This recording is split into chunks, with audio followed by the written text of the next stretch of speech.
Hello and welcome back to our channel. Today I am actually going to go over a story that a lot of us have heard of, and if we haven't, if there's someone out there who has not heard of this, I'll just summarize it. But it's the story of Elijah and the prophets of Baal. Now this is when Elijah was summoned, and he goes up against 450 of the prophets of Baal. And this is a confrontation of sorts. And he says, I'm going to sacrifice a bull. You're going to sacrifice a bull. We're going to set up an altar. And the God who is real is going to send fire down and consume the sacrifice. And so he lets the prophets of Baal go first. And so they begin, they cut up the sacrifice, the bull, and then they begin to call down, their god, Baal, and they begin to chant, and nothing happens. They begin to dance, nothing happens, and this goes on for hours, right? Hours and hours, and at this point they're slashing themselves, to, call their god, and nothing happens. Nothing happens. So then Elijah's like, okay, it's my turn now. So then he goes and he slaughters the bull, and he asks that around the altar, if they could place water, even just to make it harder. he asks for water around the altar, and then he prays to God, and the sacrifice is consumed immediately. Fire comes down, and not only is the sacrifice consumed, but all the water around it also is completely consumed. So everyone's like, hey, yes, your God is the real God, which that's a whole other story, because these are Israelites, right? These are supposed to be the people that are supposed to be aware and understand and know, but they're all like surprised almost, and they're like, oh yeah, your God is the real God.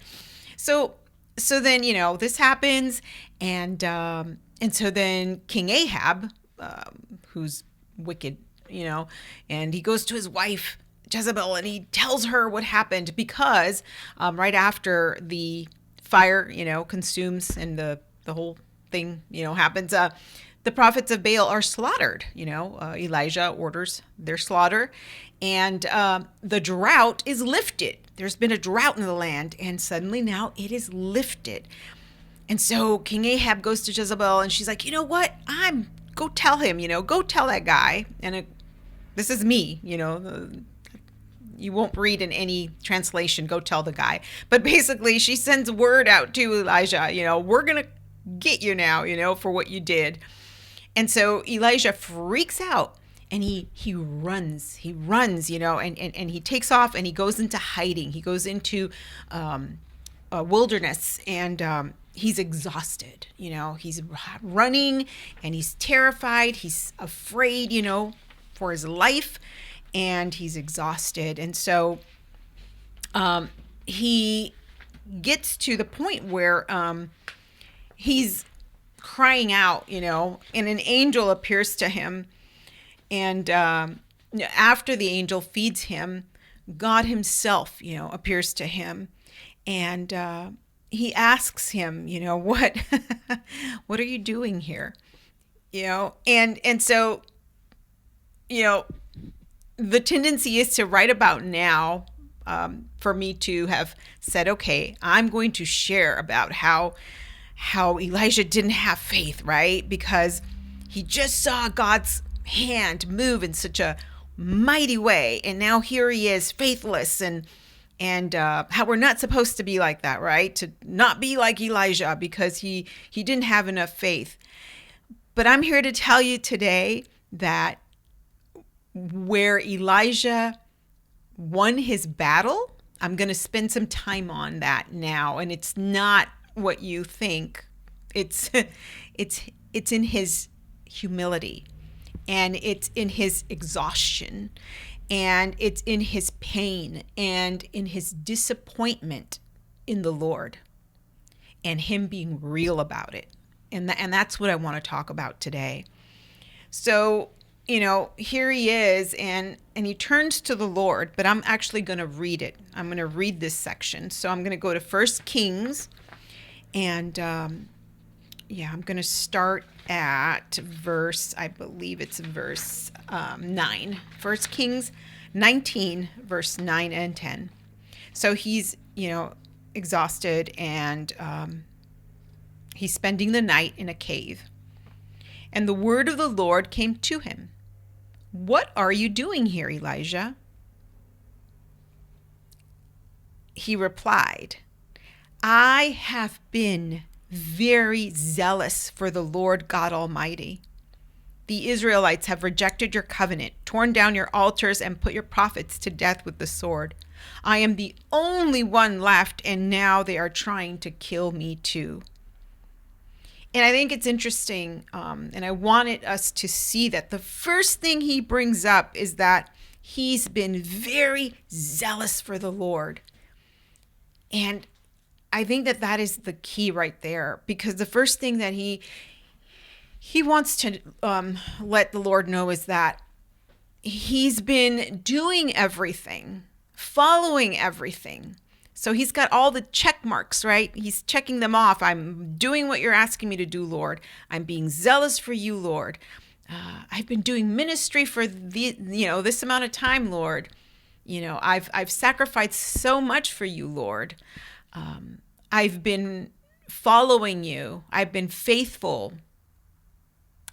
And I think that those things sound very, very familiar, don't they?